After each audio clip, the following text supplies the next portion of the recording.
It's a very ignorant way to think. Totally. You know? Yeah. And then they wouldn't want to say that in my face because they wouldn't want the smoke either. Nope. So that's what I'm saying. You know what I'm saying? Of course. So you're limiting your potential, your viewpoint, and hurting us as a people. Yeah. Because we should be able to rise above and play to the highest common denominator and not dumb ourselves down. So you can... Perfect. Perfect.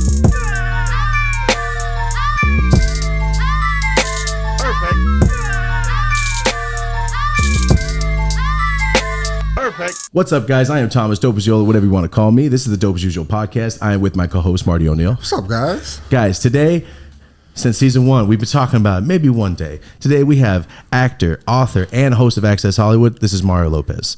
Thanks What's for going on, being guys? here. Right on. Appreciate Thanks for you. having me, Great to see Right you. on. We really appreciate it. Hey, Hyped. Pleasure.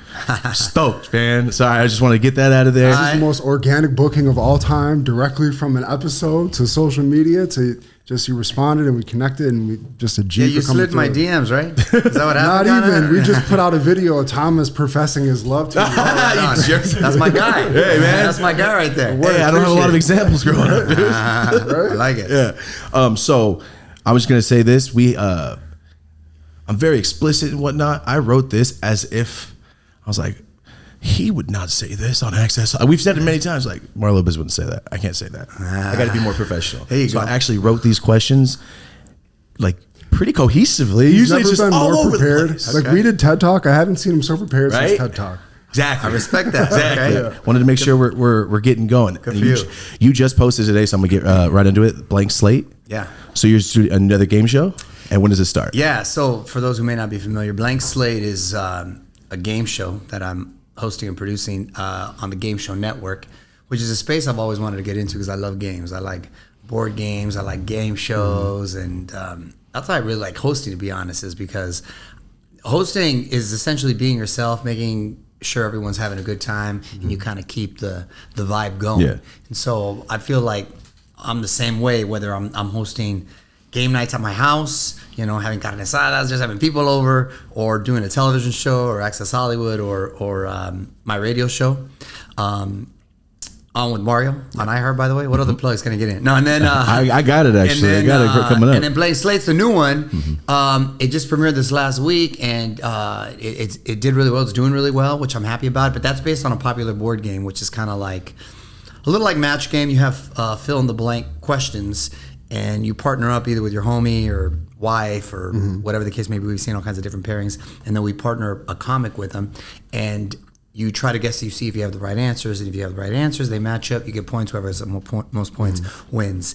And I love doing it because there's no better feeling than giving people money. Yeah. You hook somebody up with some money, they're excited, it's just, that's the best feeling in the world. a great job. What, So yeah, so what it's fun. question? The behind the scenes. I always wonder for game shows, like, do they really take that fridge home? When I was watching Bob Barker, I'm like, is that Yeah. real? When it comes to game shows too, you have an attorney and a representative from standards and practices to make sure everything's on the up and up, because they don't want any like shady shenanigans going on, or they want to make sure like I'm hooking up all my, you know, my homies, or my, I got primos over there, and they're just trying to get the money to, which I would, by the way. Yeah. But so they got to make sure that doesn't happen, and that everything's kind of legit. But yeah, so far so good, man. We're only like a week or two in, so Blank Slate. Awesome. Yeah, I saw the post right as we were pulling up. So Okay. we got to talk about it right off the bat. Right on. But on with Mario Lopez. How long have you been doing that? The radio show? You know, I've been doing the radio show. I was just talking about it today, as a matter of fact. 11 years. Oh, wow. Yeah, 11 years. We're going on 12 years this summer. Wow. And thank God it's been going really well. We're in over 100 markets. It's nationally syndicated through iHeart. And I have a lot of fun. It's essentially the same sort of format that like Seacrest does on Kiss FM. It's under the same umbrella and stuff. So we're talking about pop culture, current events, music, obviously. And then we have a bunch of different guest stars from the world of music or television and film. They come in and interview them and have fun. So I do that in the morning. So I'm basically sequestered at Universal Studios. I do that in the morning. And then after that, I do Access Hollywood at night, which is my nighttime show. Then I do my daytime show, Access Daily. After that, Every day? So every day, those 3 shows, all right So there. much. And that's not counting, you know, Kids? coaching my son's wrestling team and like training in the morning, and then doing other stuff, or like Blank Slate, or like I'm getting ready. I just had a meeting before this. I'm doing this holiday film in Chicago. We're going in March. So all that stuff like that. So I like to kind of stay busy. Was things like really messed up during all the strikes that were going on? Well, we weren't able to do I've done a holiday film like every year for like the last 7-8 years, something like that. Sometimes 2.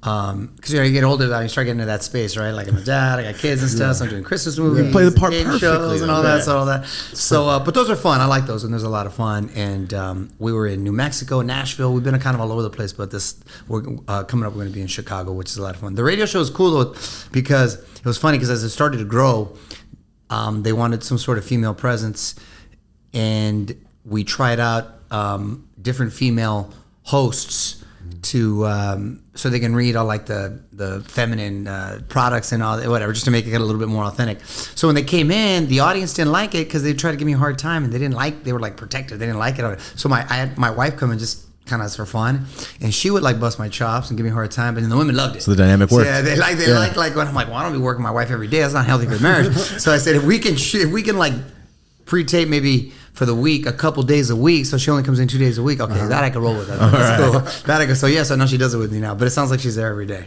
I saw that you used to have your daughter in segments when she was younger, right? Yeah, I mean, hey, everybody's got to pull their weight at that's Lopez. cool. Right there, You gotta pay rent some my way. daughter's done a lot, man. She's done a lot for both on the radio and on Access Hollywood. She's been interviewing. She's interviewed everyone from like shit to The Rock to my gosh, the cast of Succession, like everybody. So it's just she's kind of got into it, and so did my son too. He's done a lot of stuff, and she used to do that show Lena of Avalar, and I didn't like try to get him into this business, but they kind of accidentally kind of fell into it.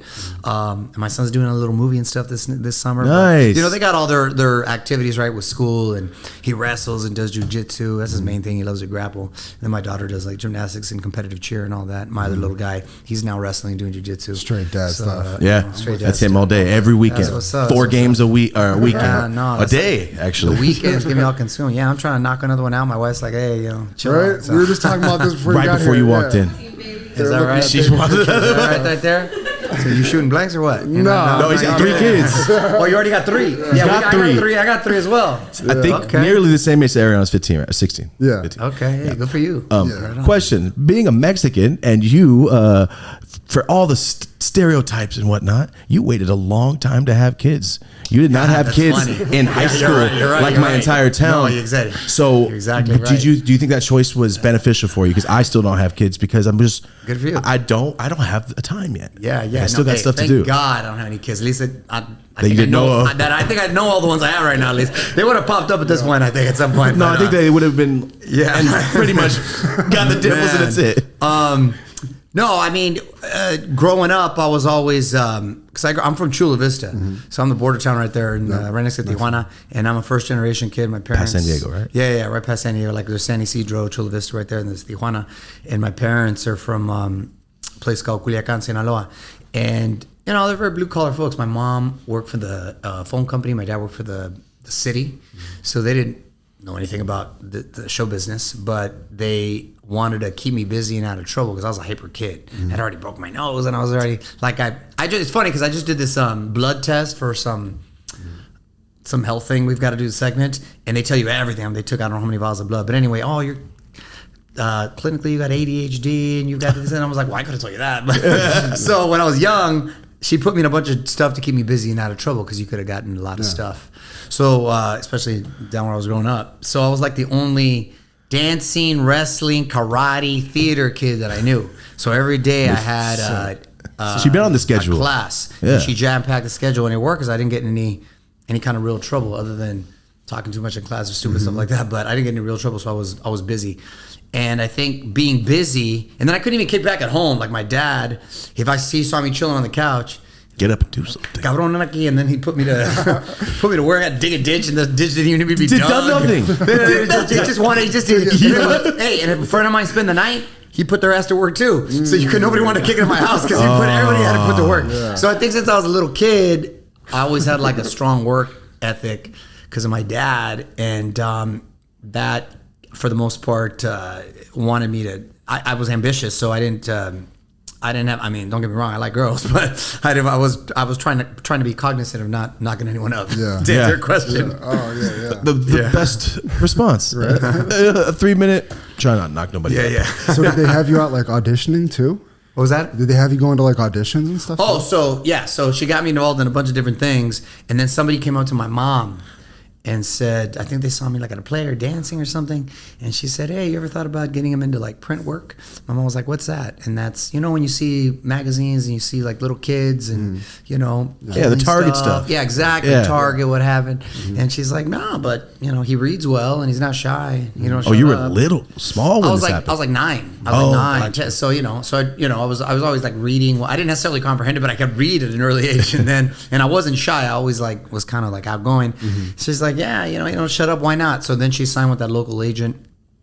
And then I kind of got into it from there. She's like, hey, mijo, you want to do that? I was like, yeah, all right. And then I kind of did everything my mom wanted me to do anyway. And then that agent started kind of getting bigger and having auditions in LA. And then my mom was like, do you want to do this? I was like, all right.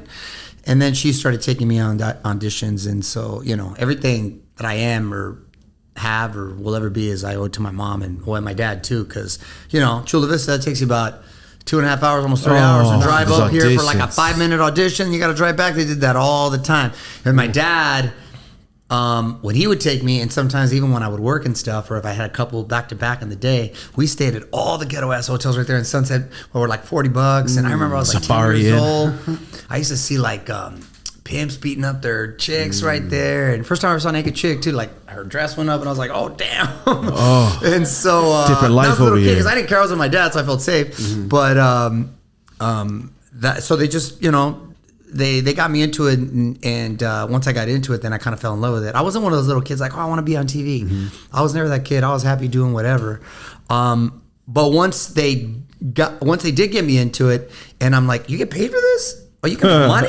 What? Oh, all right. Well, this beats like a real job. Yeah. So then I decided to kind of stick with it, and that's how it is. But I didn't care whether I was doing it or whether I wasn't. So that maybe that attitude kind of helped in those auditions. Where did like acting rank next to sports at that time? So, well, I'd always loved wrestling and I always loved sports. So that was probably more my passion more than anything. But then I always figured, okay, well, this is very unpredictable. This line of work, you don't know when your next gig may come. And so I might as well stick with it until I can help my parents out. I can put money away for college and all that stuff. And then I just kind of kept getting busy. And the next thing you know, I was out of high school and I was like still working. So I was like, all right, I'll get to it later.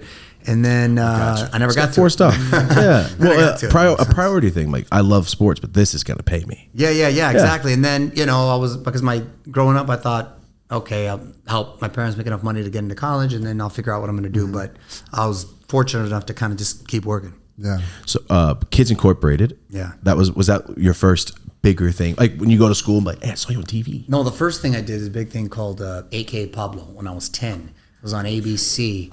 That's old school. You don't remember that shit. That shit was you're too young. You remember that? 50. Okay, you're my age. All right, then we're the same age. Okay, yeah. Paul Rodriguez. Okay, very good. Paul Rodriguez was a Norman Lear show. Mm-hmm. A Paul Rodriguez show? Norman Lear, the legendary Norman Lear, rest in peace. He, he produced All in the Family, Jefferson's Good Times, One Day at a Time, all these iconic all the funny shows. Ones. So he did a show called A.K. Pablo that was based on Paul Rodriguez, a young Paul Rodriguez at the time, a comic. But man, it had every like stereotype in there. Like 30 people living in one house, 30 out of a car. And I was one of the little cousins, Tomás del Gato. That was my name. And yeah, that was a big deal. We did 13 episodes. Then it got canceled because our people were like that shit was too stereotypical. It was a little too over the top. And then, but that was like my first thing. And I remember I was shooting next to like Silver Spoons with Ricky Schroeder and Different Strokes with Gary Coleman. Yeah. And then like the dudes from Menudo were there all the time. So I was like tripping out as a little kid. And that was right here at Universal Studios where I work right now. So that was like a wow. You've been there. That was the first thing I did. Yeah.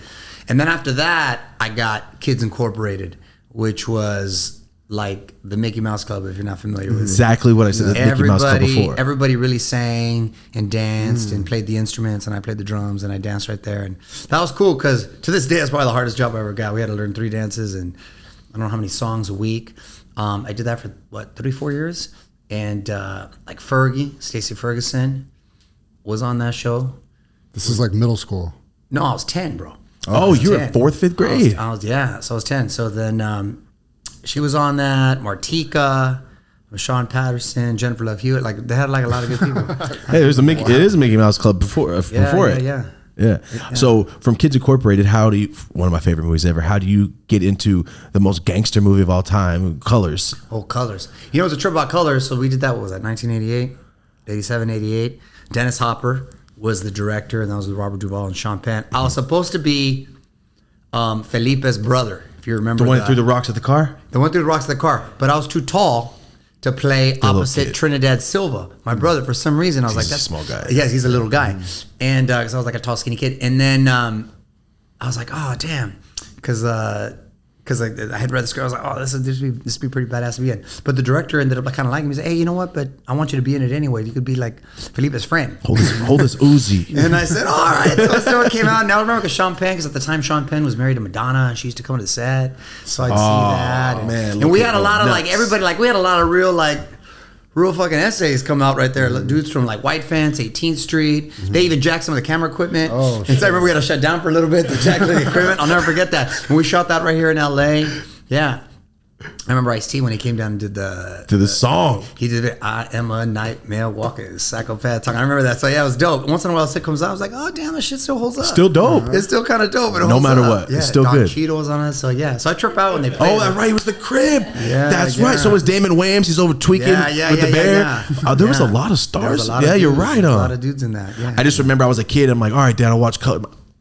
AC Slater's in. That's him. Yeah. I was 80. What was that? So I was 13. 13. Yeah, 13. Like 13, almost 14, something like that.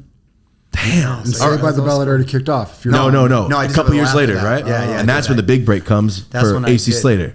That's when I did that. Saved by the Bell. I did that. Like before that, though, then I was like on the Golden Girls and I did a bunch of different shows. I did a bunch that's right. That's right. Yeah, The Golden Girls. I did a One bunch episode, of commercials. right? Golden Girls, one episode, but I worked with B. Arthur, who played Dorothy. I did like 3 shows with her. What other pilots. shows? You know, when pilots are like you do a show and they don't come to fruition almost. Like, you know, then they don't come to fruition, but they do a show and then they wait to see if it's going to come to series. But I did like 3 with her, and then Whit Thomas, who were the producers, they asked me to come. And I played an illegal alien, and they deported my ass. Yeah. I did. But I was a Cuban kid, and it was kind of like, I was like Elian Gonzalez, no, because it took place in Miami. Oh, yeah. Oh, so they had to make you Cuban. So they had to make me Cuban because it took place in Miami. You're brown. Yeah. It's fine. And then it was like, and then ironically, like Elian Gonzalez, I was like the real life thing. Like my character was like. When I was a kid, man, that was I remember so that. But that was before. So yeah, so no, that was cool. So yeah, the Golden Girls, and we did a bunch, little movies, and then Saved by the Bell was like 89, right before 90. But that was a Saturday morning show. That was it was just a Saturday morning show. It wasn't it didn't start.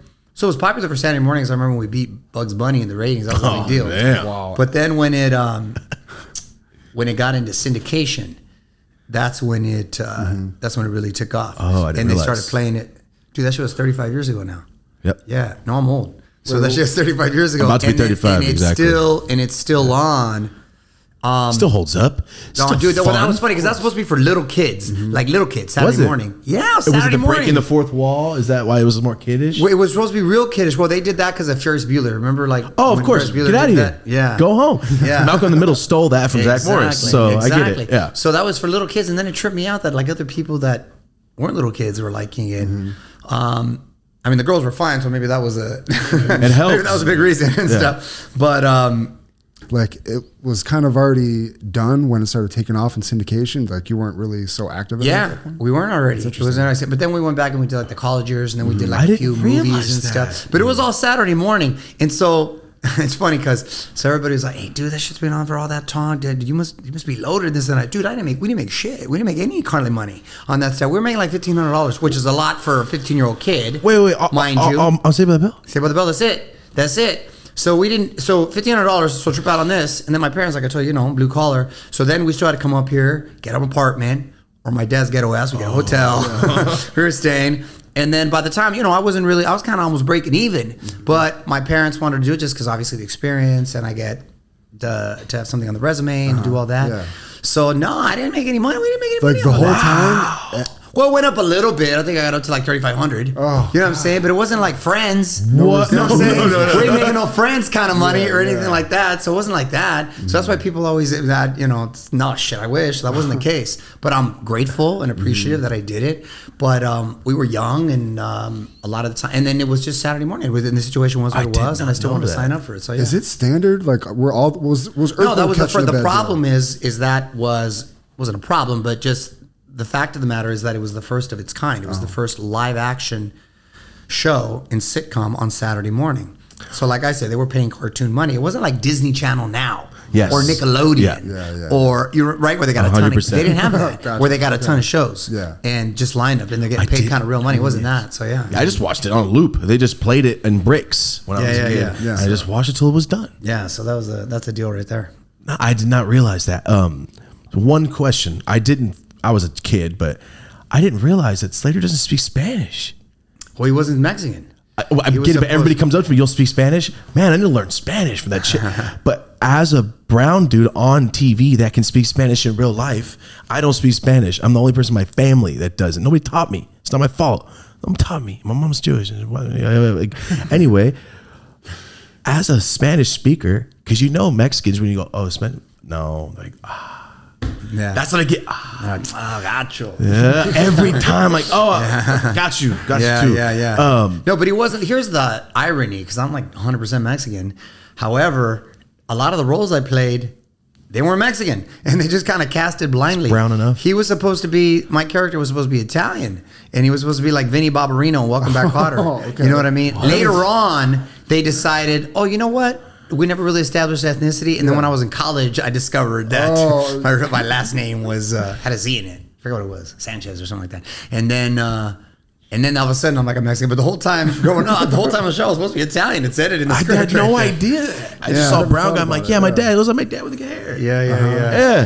That was a I trip. tried to find the picture of my grandma. She doesn't know how to use. Is that why they had the Jerry curl going, or is that just No, what that was just my happening? mom. She used to like to. Your mom did that for you? My mom did that shit for me. Everybody back in the day used to think they were hairdressers, so she just did that. And I just get the soul glow Like going. I said, dude, I just did everything my mom did. So my mom said so. That was your mom should be proud that she started a trend with young Mexican kids rocking the Jerry curl. Dude, it's coming back. I don't know if you I know see that. a lot of kids now. Everywhere. Like, Just with, this. mullets Right. and the whole thing. It's Yep. crazy. It's in I know. Texas. When I went to, every brown kid had it. It's crazy. They're rocking that or Edgar's. So Yeah, the that's Edgar's. it. The Edgar's crazy. No, that's That's like Ralph Barbosa. No, no. Edgar is basically a bowl cut straight across, and they kind of get like Jersey Shore with it. Oh, okay. Well, again, there's like different iterations of it, but yeah, Gotcha, like, yeah. I'm not gonna rock that. No, No, I can't do never that. rock that. I can't. I have a question as a fan, and for all the fans out there, if I don't ask, is there any untold stories or wild stories with the Bayside crew that no one's ever heard? No, I mean I've gotten asked a lot throughout the years. Okay. It really wasn't. We were pretty like. I mean, we were actual. I think one of the reasons why it resonated with kids is we were actual kids playing the show. So a lot of times before that, you have like people in their 30s playing high school kids. We were actually 15 playing 15-year-olds. So I think that's one of the reasons, and because of that, we always had our parents right there. So you couldn't have really. Oh, that's we had to have our right. parents or guardians, so they couldn't have really too many shenanigans because you got mom right there, I or didn't dad, think and looking about over. that. So they had us like on a tight leash, and teachers, social workers, everybody's like has an eye on you, so you couldn't really like wild out. Not on set. I mean, I was wilding out off set, but not on set. All right. See, that was just a question. Yeah, yeah. All right. So on to my next question. From you used to do extra. Yeah. And then Access Hollywood, those are in studios. And I want to know, for America's Best Dance Crew in front of a live audience. Now, is that the first time you're hosting in front of a massive crowd?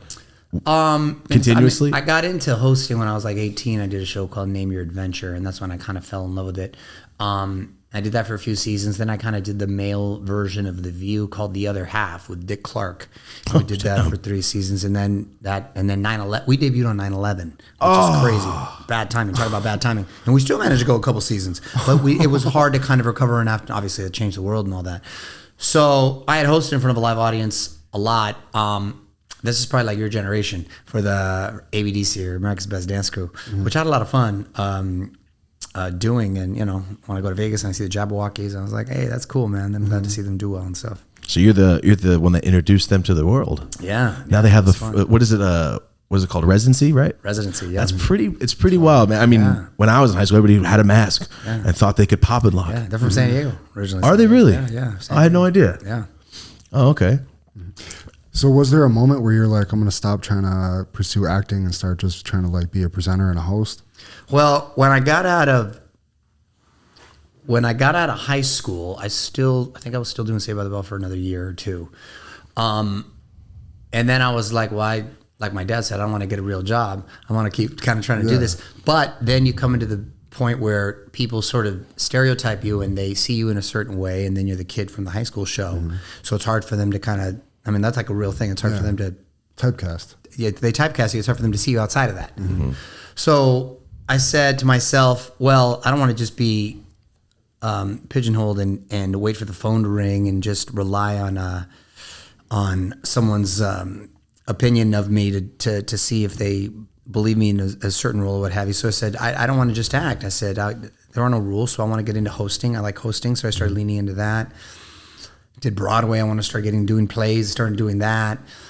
Started writing, started getting into like authors. So I just said, I want to kind of try to fire on all cylinders. So if I'm not doing this, I'll do that. And if I'm not doing this, I'll do that. Mm-hmm. So I've always kind of, like I said, had that hustler mentality to try to kind of stay busy. And again, thank God I haven't had a real job, according to my dad, because it's fun. So that was my approach. And I look at kids now and I see how so many kids are entrepreneurs and little capitalists in the way they've essentially taking advantage of YouTube and having a platform and making real money doing all this. And I'm like, damn, if that shit was around when I was a kid, I would have crushed that shit. Because I was always like a hustler, and I would have been all over that. And now I would have really leaned into that to do that. And so I think it's the best time in history if you're a young person wanting to get into this business, because you don't have to wait around for the phone to ring. You can create your own content. You can create your own brand as much as you're willing to work and bust your ass. Exactly. You can put yourself out there and really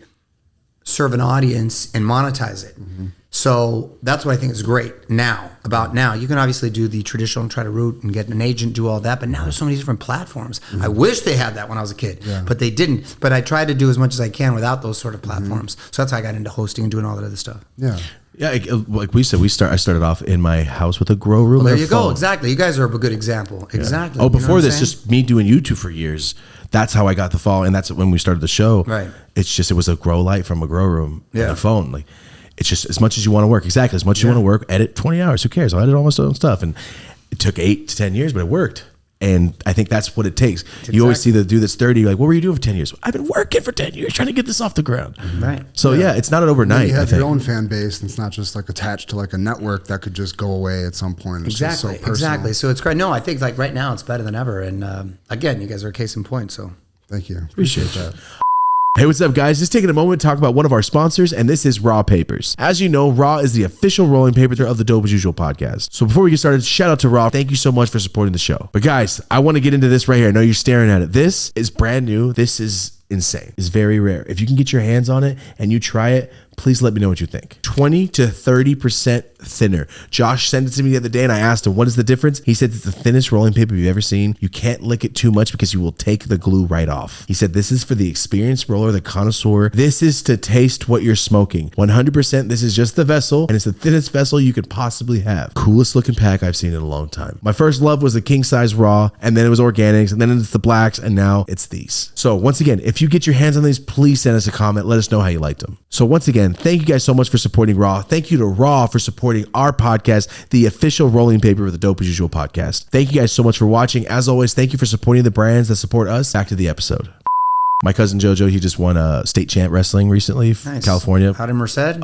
Adam Merced College, first person to ever win state from our town, which is awesome. So my dad and me, I wrestled everything. Like I said, Ace Slater, I wrestled. So my question is, when you were younger, how serious were you really taking this as a wrestling? Taking the wrestling? Yes, because I've seen the picture. I've seen the like, were you that kid that like, oh, it's that Mario Lopez from shit?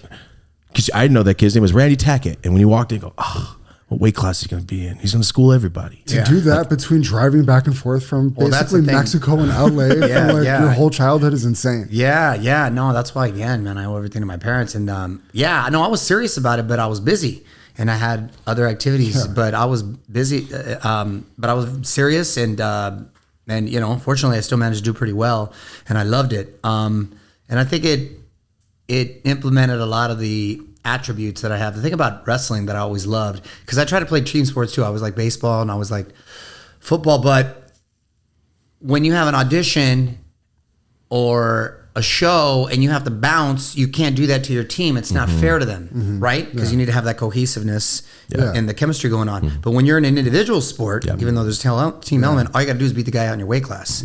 And I like that. Plus, I didn't like to rely on anyone else for my success. If I'm gonna lose, it's gonna be my fault. But I'm gonna win, it's gonna be because of me. So I like it. So I won. I got all the glory and I got the attention, and I wanted to be out there. And the thing about wrestling too is you're completely sort of vulnerable and naked in the sense that hey, there's no backup. There's no one coming off the bench. It's just you and another man, purest form of sport. I'm gonna try to kick your ass. You're gonna try to kick mine.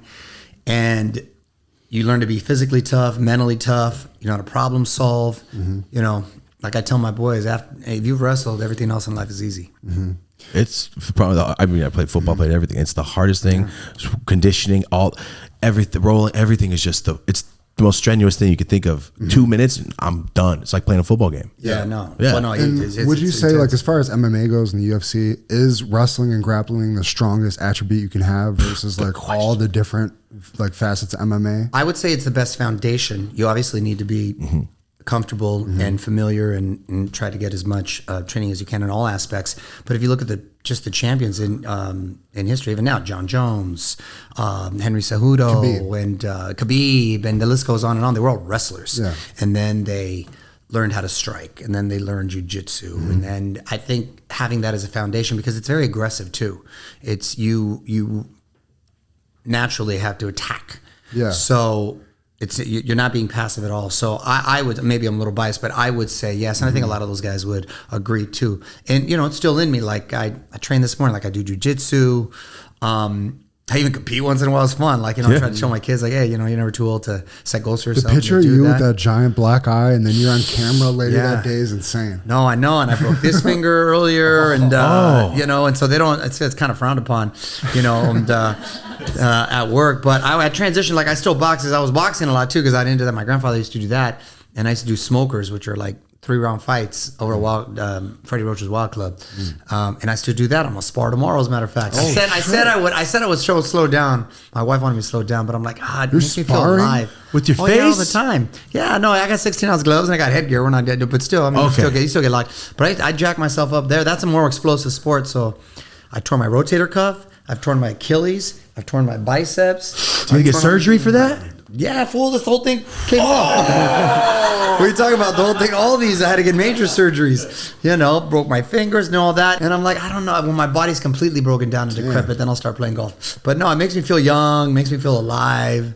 I don't want to show my boys. How many of those were jiu-jitsu injuries? None. None. None. I mean, I got like the jiu-jitsu one's just the fingers. Gotcha. Just you get your fingers a little mangled and stuff, and some black eyes and all that. But the serious injuries are always been boxing.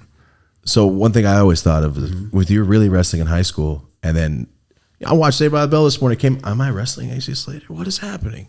Yeah, no, that had to be kind of a trip, right? Everybody went extra hard on me. They had to. But I mean, I didn't care, so I just kind of did my own thing. Yeah. And now it's funny because now they go extra hard on my boys. Because now it's like, Mario Lopez's kids. Yeah, of course. I see little guys where they make sure you try. You know what I mean? But my boys, they don't trip. Because they want to be able to say, hey, we kick Mario Lopez's kids' ass. Yeah. But fortunately they're good. Yeah. My little son's like a stud, and he doesn't pay attention. He doesn't know because he's 10, right? So he doesn't see, like I see the parents talking and stuff. So I thought, but I don't care. So I told him, hey, you be out there and. You go out there and you kick ass. You be aggressive. You do what you got to do. And so I'm raising my boys that way. And nice. they're gonna get attention no matter what anyway, right? So they might as well be tough. They might as well be the good might as well be tough and be good. So yeah. Love that. Nice. And your youngest son, is he wrestling too? He's wrestling too. He's only 4. Yeah, I was like, he's young. He's wrestling too. My other boy wrestles. He does all the freestyle, Greco, collegiate, does jujitsu, no-gi, gi. He does it all. Oh, God. Damn. Yeah, no, he's a little beast. So He's 10. He's 10. And he's a cute little kid. Oh, God. So he's probably gonna get messed with or that. But so I got to make sure he take care of himself. Yeah. Do you get up at like 4:30 in the morning? I get up at 6. I get up about 6, and then Okay, I just had to ask. Sometimes I get up a little bit earlier, but Like usually about 6. And so typically I'll get up, I'll help get the kids ready. I'll eat with them just a little bit, have a little coffee, and then I go train. I'll either do jujitsu or box or do whatever, or I'm in physical therapy, nursing an injury, and then after that, then I go do the radio show. Then I go do Access Hollywood. Then I do Access It Daily. Yeah. Sometimes after that, I'll go shoot Blank Slate or do whatever, or I'll come talk to you fools. Yeah. Wow.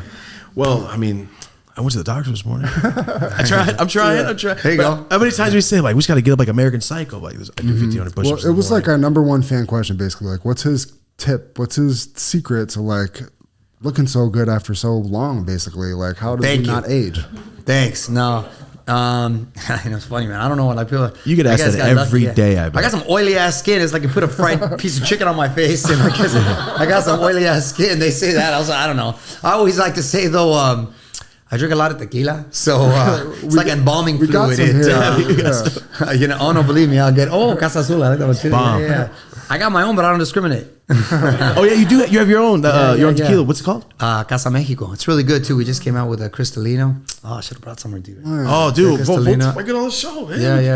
Yeah, for sure. So, but it's really good too. So there's no magic secret. You just take care of yourself and just get after it. Well, shit, I drink and smoke and I like to eat a lot, and I don't. It's not like I'm doing any. You know what I mean? It's not what I exercise, but that's just because I'm hyper. But other than that, not really. I like to eat everything. I mean, I don't know. I just got lucky. I think. I don't know. No, that was literally one of my questions because people ask me, "Why do you look 22 still?" Like, it's the weed and smiling, and I have no kids. And I have no kids. I think is what like keeps it going because that was my question. Like, I think being happy too. I mean, I feel very blessed, and I got a great wife and great kids, and I don't take it for granted. So I think just being happy probably helps too. Because it's been part of you, Marlon. How do you stay? Because I remember you told Christian Troy when you're having breakfast at the restaurant, I'm running by you doing my 10 miles in the morning when you play the doctor in Nip Tuck. Oh, in Nip Tuck, exactly. Yep, exactly, I remember that. I was 14. I was like, I gotta get out and shake. Yeah. No, I mean, I do make it a point to like try to exercise at least 6 days a week, just because I want to. But I don't lift anymore. I don't lift weights or anything anymore, just because I need like something more to. Because it gets boring, to be honest with you. It gets boring, it gets a little monotonous, and just doing the machines, doing the workouts. I like to makes me think. So jujitsu is like chess, but physical chess. Exactly. So you're always problem solving. This and that. Boxing too, you're always kind of problem solving. You're figuring stuff out and keeps you on point. So that keeps me, I think, kind of motivated. That was one of my questions, like body weight workouts versus like weight training. Do you think that they can be comparable? No, they can, and they're all great, and they're all help. I always tell people, whatever makes you move, whatever gets you out of bed, whatever makes you move, whatever you're going to be consistent with, and whatever makes you break a sweat, do that. But just for me, it got a little monotonous after a while, and so I like to kind of mix it up and focus on those other things. See how big some of those inmates are, man. That's all body weight. Exactly. My stepdad was a monster. Yeah. It's a body weight. It does work. You can do it without like the squat rack. Yeah, for sure. So nearly 40 years now in this industry. Yeah. Do you contribute to work ethic, behind the scenes input, or do you just, this is what you love to do? I mean, I think a little all of the above. I mean, I think work ethic, not limiting myself into a hole and just being put in a certain position. I think just kind of keeping my options open, trying to create opportunities for myself, taking that YouTube mentality. Yeah. Right.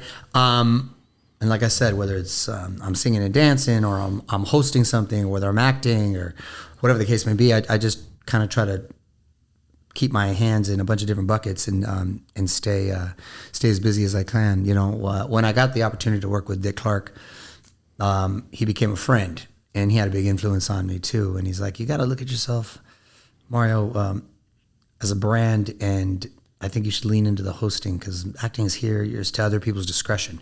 But when you look at yourself as a brand, then you can be in someone's living room every day for the rest of your life. And I said to myself, a light bulb, I'm like, okay, that's it. I want to be the Latino Dick Clark. I want to be able to I want to be in your family room for the next 50 years.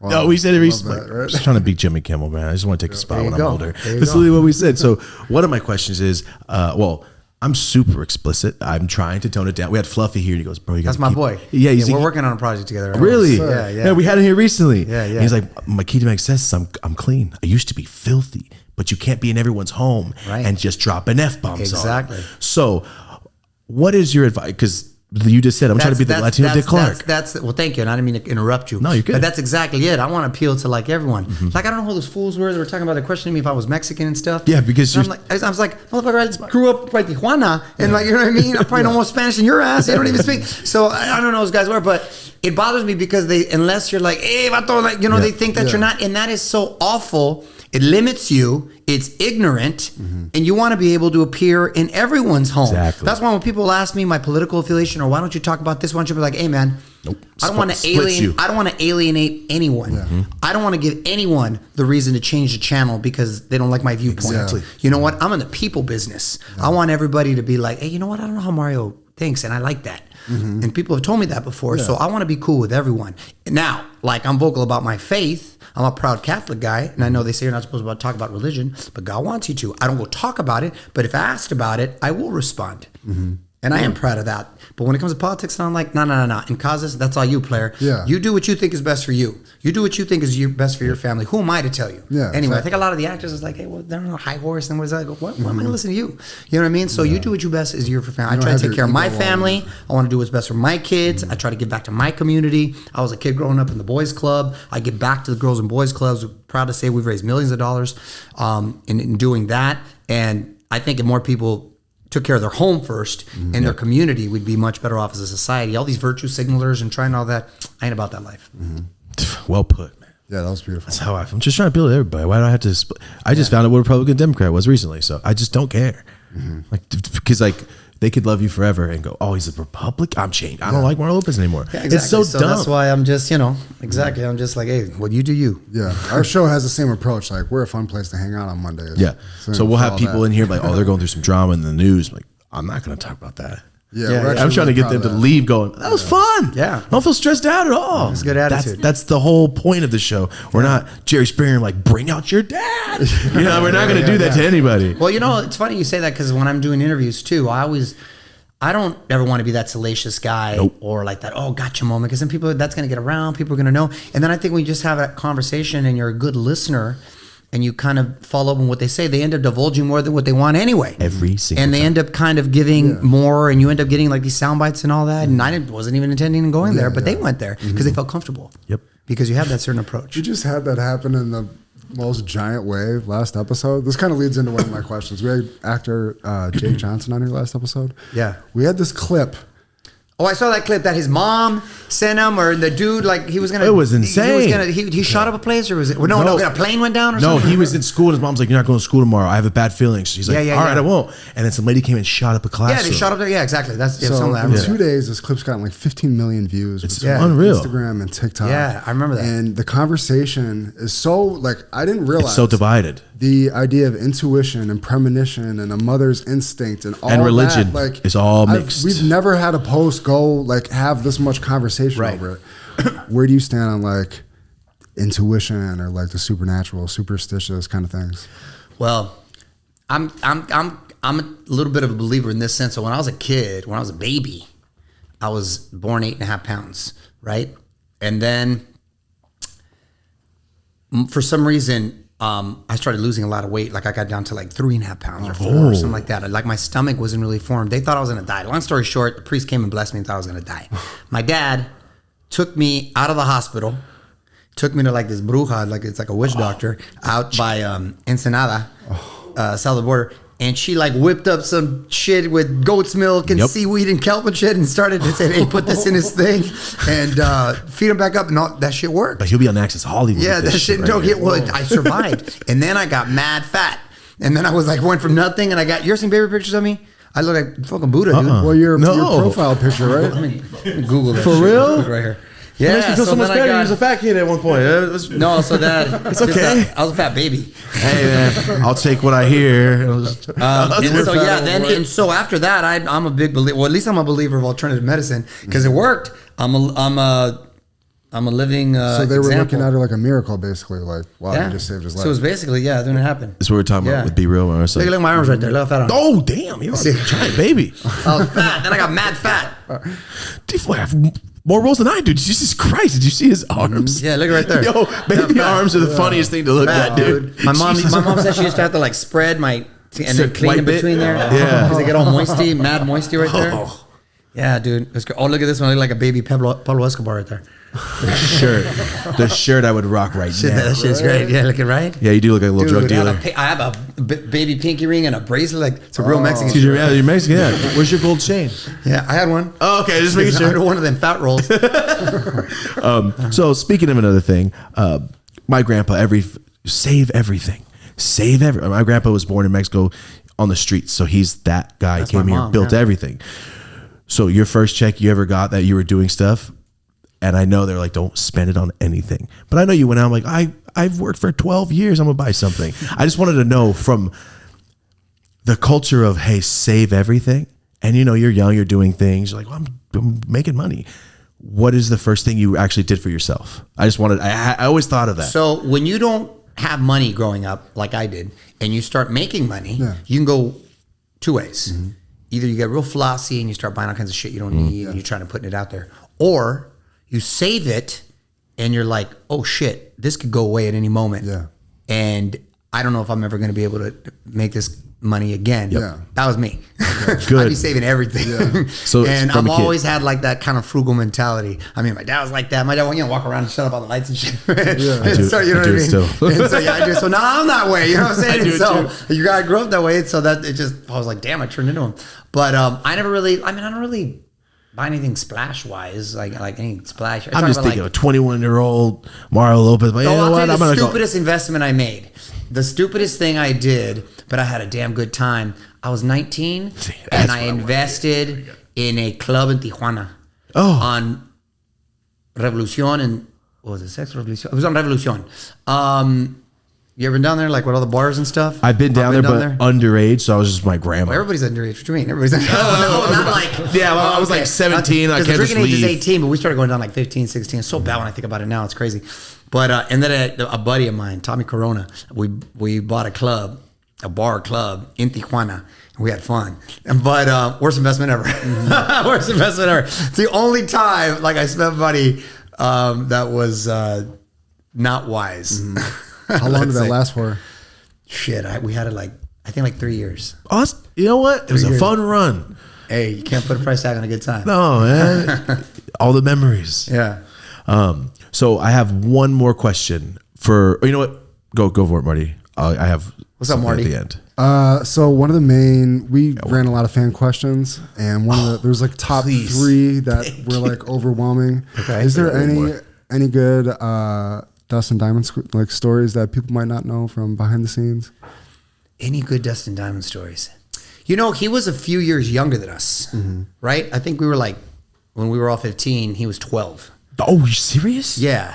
Or 13, maybe just 2. But he was young enough to like where you didn't want to really kick it. You know what I'm saying? You know, Yeah. like, that's a long time. It's not like a 27-year-old and a 29-year-old. A year Like is when you're, huge in high it's school. huge when you're that kid, right? Yeah. I was the only one that was really cool with him. Everybody's like, but I was the only one who was real cool with him, Dustin.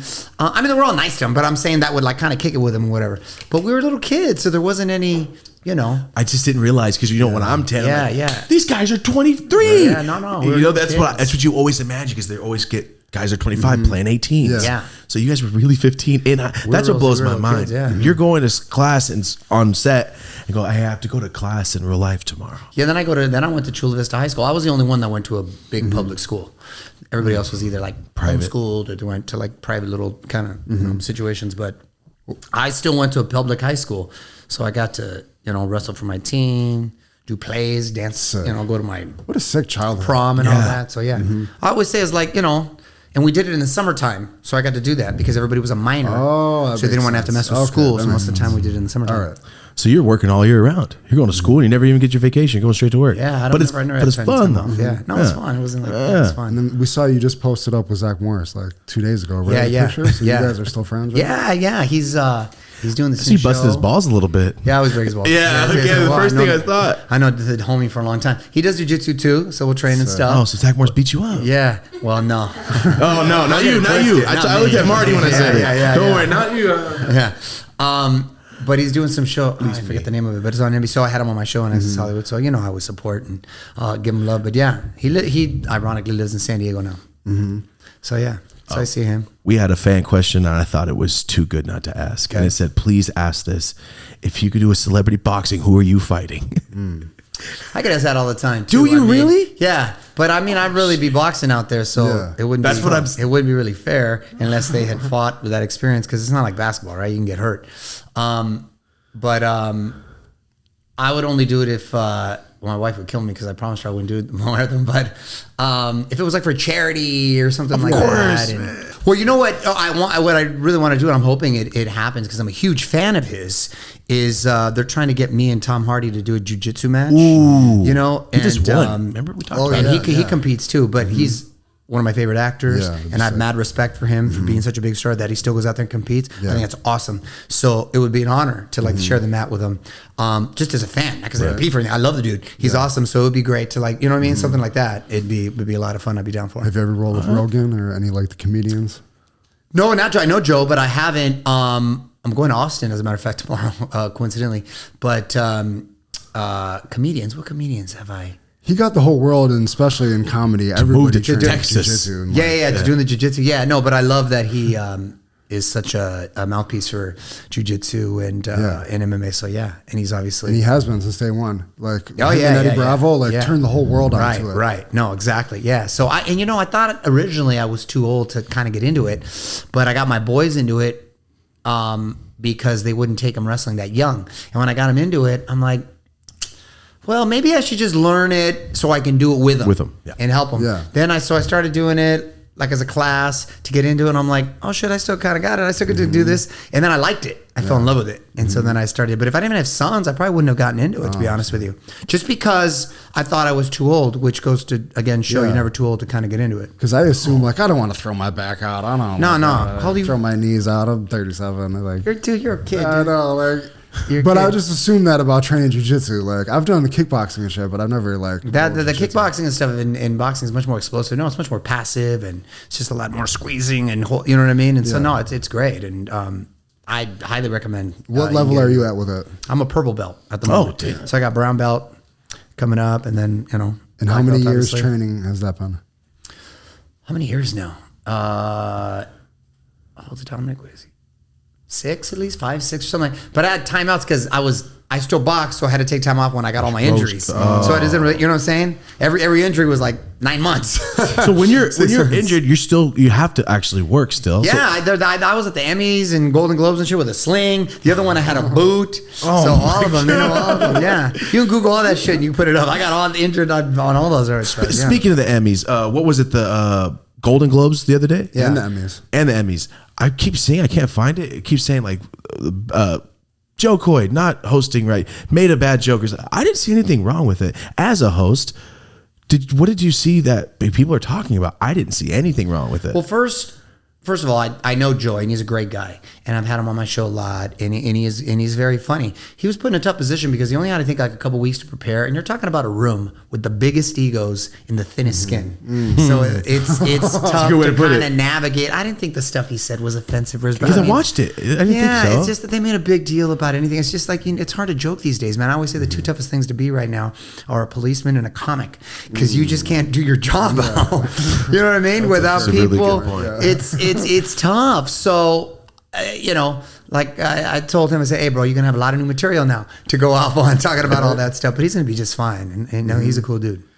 Do you think he took that horribly, or did he take he understood what was going on and wasn't? Well, nobody likes to hear any negative news about him, but I'm sure he understood the situation. But as a comic, it provides for new fodder, right? Yeah. New material and stuff. He's gonna start off his next special with. There you go. You guys watch the Golden Globes? Yeah, exactly. Exactly. And that shit would be funny. Clear the air. Exactly. It's going to be Exactly. perfect. Do you ever feel those vibes on stage? Like, this audience. This isn't going well? Yeah. I'm trying to think. No. Basically. Trying to be nice. No. But no.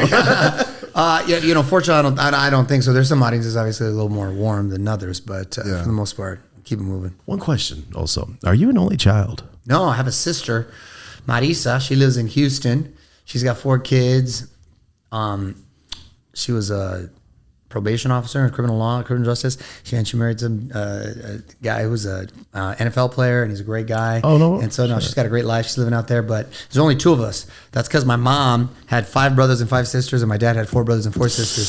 So I got a lot of cousins. So they end up having raising the little. So it was just my sister and I. That was it. Mm-hmm. I ask all legends that come on the show if we could look at a lifetime Spotify playlist. Dude. Watch list too. Most listened to, maybe top 3 artists lifetime. What would that look like for you, music wise? I'm a big music lover, and I love all music from hip hop, R&B, soul to mariachi, reggae, and even hard rock. I mean, I really do. I love it. I love it all. A shuffle playlist. There's that meme that goes around, with Chalino and Eazy-E and shit. That's me. You know what I mean? It's a shuffle. So, every single just time. Shuffle. It depends. Like if I'm training. So when I train in jiu-jitsu, for example, I always put on sort of house music because I like the I like the meat to keep going because as you're moving. When I go to the boxing gyms, it depends what gym. Hip hop's always playing. If I'll go to the one here in Hollywood, when I go to the one in East Los, it's always mariachis or something. You know what I mean? It's playing there. When I'm in the car, if my wife's in it, she likes to listen to her Pulse kind of, her soft rock kind of stuff, whatever. And one of my kids, it's all pop and kind of my daughter's actually really into SZA right now, so all that. So it depends, and I appreciate them all, and I like them all, to be honest. All right. So one question I ask everybody, I'm surprised I haven't done it yet. What are your, besides no comedies, what are your favorite 3 movies ever? It's hard. What's hard, dude? You got to go in the genres for me. I know, so no comedies. You know what I mean? No comedies. That's impossible, I feel. Yeah, you're right. Comedies are probably because it's today I feel like watching Anchorman, but tomorrow I'm going to watch, I don't know, right, Sanford and Son. Yeah. Well, that's a show. Yeah, I know, but I know what you mean. I got it this morning. I understand. I think it'd be easier to say, what movie have you seen the most? Because that's what I always ask. That's actually permission to use that. Pretty good, yeah. But what movie have you seen the most? It's always hard to favorite. Favorite actor you worked with, your favorite movie. The one I've seen the most is probably Goodfellas. To be honest, I quote it all the time, and I got a buddy Tootie that we call from the movie right there. Probably Goodfellas, and I grew up in that era, right? The Goodfellas, Scarface, Godfather era, and every year my dad and I watch the Godfather saga during Christmas. So 10 hours every Christmas. Every year. And then my wife's Italian too, so now we for sure the she's whole down. family is watching it. So she's down. So they're probably the ones that I watched the most. We threw on Heat the other day too. I love Heat. So a lot of De Niro flicks as I say it out loud right there. Yep. My dad wanted to see The Deer Hunter, which is an old school De Niro movie, which is really good too. Another one. So yeah, those are probably the ones I've watched the most, to be honest. But I'm also a big Clint Eastwood fan. I like Westerns. The old ones. I love Westerns. The Good, the Bad, the Ugly. Unforgiven is probably one of my favorite movies. I've seen The Unforgiven a lot. My favorite Western is Outlaw Josie Wales. It's a badass Western. You never seen it? He named his dog Josie. Josie. Because I love it's my uncle's favorite movie. I love Westerns. Watched 150 too. times, man. Yeah. The Good, the Bad, the Ugly, little ugly Mexican dude. I don't even think he's not Mexican. Fool. That's what I'm saying. He's not even Mexican. No, he's not. That's what I'm saying. As an older man, I'm like, that's a white guy. What is he? It's the same old man from the next Westerns 40 years later. Yeah. I thought Eli going back to that, he wasn't even. Eli Wallach. You just gave him a little thin and go, hey, fool, you're they Mexican. They tanned him up. Yeah, they did. All those fools are supposed to be Puerto Rican in West Side Story. None of those fools are Puerto Rican. They put some dark ass makeup on them, and they're all white dudes playing right there. Well, on the original. Yeah, the original one. Yeah. You got to watch it again. Yeah, but Westerns, mob movies, all that stuff I grew up really loving. All right, Outlaw Josie, that's funny. That's my uncle's favorite movie. Mm-hmm. Yeah, Outlaw Josie was my favorite Western, for sure. Oh, favorite Western. Okay, so I think Goodfellas is the #1 movie that we've ever had. Every guest, maybe once or twice a month. Because I have to ask every person. Because that's like when I grew up, right? Yeah. So in high school coming up and stuff. I'm sure you got a lot of Scarfaces and stuff too. So constantly. It's Heat, Goodfellas, and Casino. Casino too. Great. Bronx Tale, one of my favorite Bronx Tale. Marcel's great too. Calogero. My son's name is Sonny, but it's Santino based off The Godfather. We call him Sonny. Really? Yeah, yeah. All right. So my mom named my brother after Godfather. So, so I'm not sure. I mean, your Access Hollywood. We talk about it often. Like, man, that's what you got to be. Like, appeal to everybody. But I want to ask a question where we're gonna smoke you out because you're Mario Lopez. I'm not gonna do that to you. In the world when he walked in here, was blazing in here. We haven't at all because we're like, I don't want to smoke him out. It's just the smell of the building. Yeah. Outside, it's a bunch of. There's so much weed everywhere. Sorry, but. What is your relationship with weed? Have you ever smoked weed? Is that's just a question? See, I cannot talk about this. See, that's why I wanted. That's why I wanted to ask. Like, I didn't want to NBC smoke corporate you right here. Okay. I cannot participate in such activities, gentlemen. So See, that's why we kept it. Look, there's not even an ash. Yeah. No, but like if you did, I'm not one to. No. Do what you got to do. Can't do it, man. Can't do it to you, man. Yeah. Every person leaves. I'm clean. I don't drink. I don't know. I eat raw. You know what I mean? So the whole thing. Yeah, no, I'm a proud corporate guys. I got to, keep it PC. See, with Tony Hawk, you're signed to Disney, huh? Yeah, you can't even be around this. Yeah, right, so that's why we just want to make sure because when people get here, like, I have to smoke. Like, no, I didn't smoke before you. Right. Just wanted to make sure. We don't expect get real aggressive with the shit too. Yes, real aggressive. With they're like, yo, let me smoke that. I'm like, what? Really? Damn, challenging Thomas and shit. Yeah, I know. What? Random. It's just like Will Sasso's one of our favorite guys. Yeah. I'm like, hey, is it cool if we smoke? You're like, can I have one? I'm like, oh my god, my heart. So excited. Yeah. But yeah, this is we smoke adjacent. It's not the weed show, but it might be. No, do what you got to do, and hey, it's legal. Oh, it's all good. No, it's all good. It's just, For you, like I said, I'm get trying to be the Latino Dick Clark. I got to keep it clean cut. Supposed fluffy say at least on camera. I got to keep it clean cut. All right. So the last thing I want to ask, because you were talking about, I don't know who these fools are talking about me not being Mexican and shit. I saw a couple years ago. It was like all over social media. Okay. Yeah, no, I said it was recent. Like, how you tripping? Like my name's Mario Lopez. Yeah. Like, what the it was you eating. It was you doing your food videos. Well, yeah. Well, that's the thing about social media. So you peel back a little bit. Well, it's social media. When you're putting it out there, it's sort of a behind the scenes look at how you are or how you really are and what you're putting out there, right? So when I'm on Access Hollywood and I'm in millions of homes all over and my average viewer is the 55-year-old housewife, I'm going to keep it buttoned up and have my customer service voice, right? Yeah. And say, hey, welcome to Access Hollywood. I'm Mario Lopez. You're a professional host. Right? But when I'm going to go eat mariscos with my friends... Then I'm saying, hey, fool, you better get the bucha tacos because I got those last time. That shit was bomb. You know what I mean? Then I'm being myself. Yes. Then I'm being myself. So I can't be that guy, and I wouldn't want to be that guy on TV.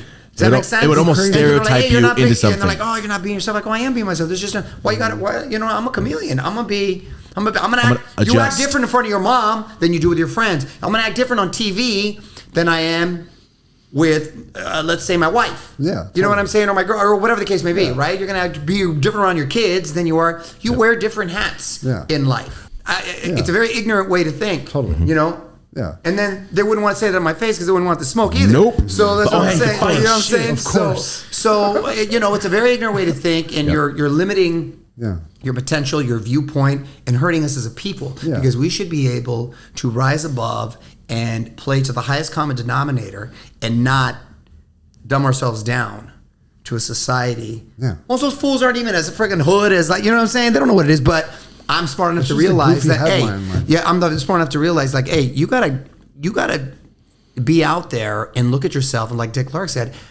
as a brand and as a commodity, to appeal to everyone. Do not limit yourself because you're shortchanging yourself. I'm trying to cash those checks everywhere. Yes. I don't want to just be in one, have it in one revenue stream. Trying to host the Oscars. You know what I'm saying? Right? Like, so that's what I'm saying. So any like young Latino kids out there, you can keep it real and you can do what you want and have different, but hey, be smart enough to know, keep it buttoned up, man. Yeah. Keep it out. You want to make real money, get that corporate money. You know, so that's... If I leave with any parting words, that's the best advice. Yeah. Hopefully in 5 years I might play this clip. See, that's why. Yeah, I love that. No, every guest we try to take something away and store something. This is my favorite thing to do. I'm learning the whole time. That's my parting words. As I got to go pick up my kid. No, you're good. I got to go pick up my kid. No, thank you so much for being here. But also Mario Lopez across everything. Pardon me? Mario Lopez on all social medias, right? Yes, Mario Lopez. He's the meme king on Instagram. Twitter. IG, Instagram, on TikTok, and yeah. Yeah, you got hella memes going on Twitter. Yeah. Oh, you like that? Yeah. But thank you so much. I got it, truly man. Stoked, man. Appreciate you. Yeah, we're just Nice talking to you guys. Thank you. Right, thanks for having me. For Marty, Mario Lopez, and I, have a dope ass day.